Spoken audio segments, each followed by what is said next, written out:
So first, there needs to be a surrender to the truth of our situation and our inability to control it.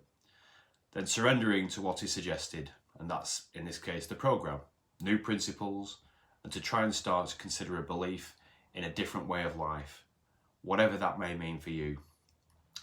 It will mean understanding that we will have to depend on something besides our own will and knowledge in order to stay sober and develop in a number of different ways. No one wants to surrender. The word itself implies failure and vanquishment on the field of battle, if we take it back to the oldest times. But as we enter the process, we often find that it's the battle itself, with drugs and alcohol, with the world, ourselves, that's crippled us in many ways. In this case, surrender then becomes preferable to going on fighting, and it certainly did for me.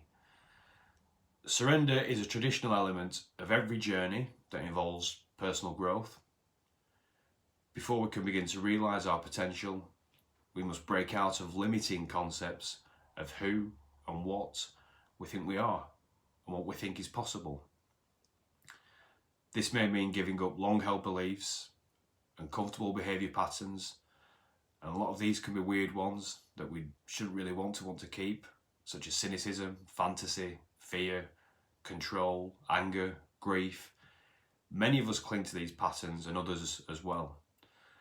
Yet as we begin to surrender, we see that we will have to let go of a lot of these destructive habits of our mind before we can move towards freedom. So the changes within the program that I've made are a great tool in this movement. While many people tend to think of personal change as looking up towards the heights of perfection or saintliness, the changes remind us that we must first look within ourselves, into ourselves, and see and accept who we are right now before we attain an honest and authentic way of life. Until we explore the difficult side of our nature, our work will always lack depth and it will always lack integrity.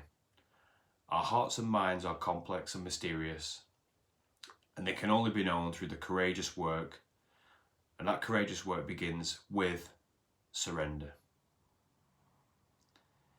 In the program, we actually work. There's effort involved, and it's tough.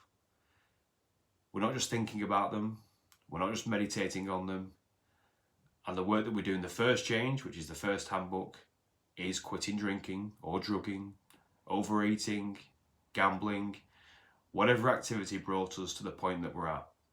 We don't just admit it. I know many people who can admit that they've got a problem, but we actually have to do something about it.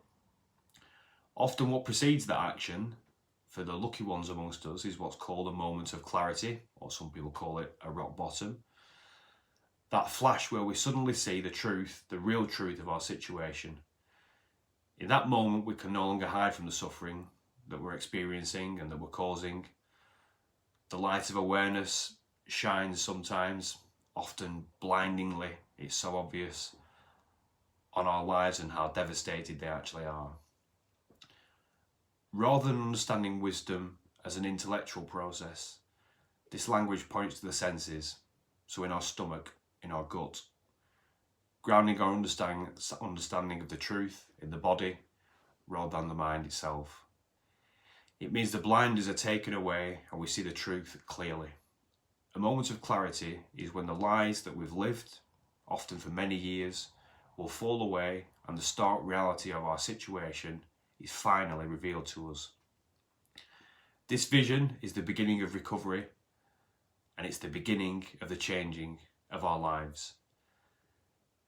Now that's what I've wrote about in terms of surrender, in terms of what's in our handbooks. I'm now going to go over to another video where we talk a bit more anecdotally about my struggle with surrender, some anecdotal stories about how I came to surrender successfully, other areas where I've seen it not happen, but hopefully that gives you some insight into how we talk about surrender in the program and the absolute necessity of it. So bear with me, there's going to be another video after this, so get ready to move over to video number 2. Cheers.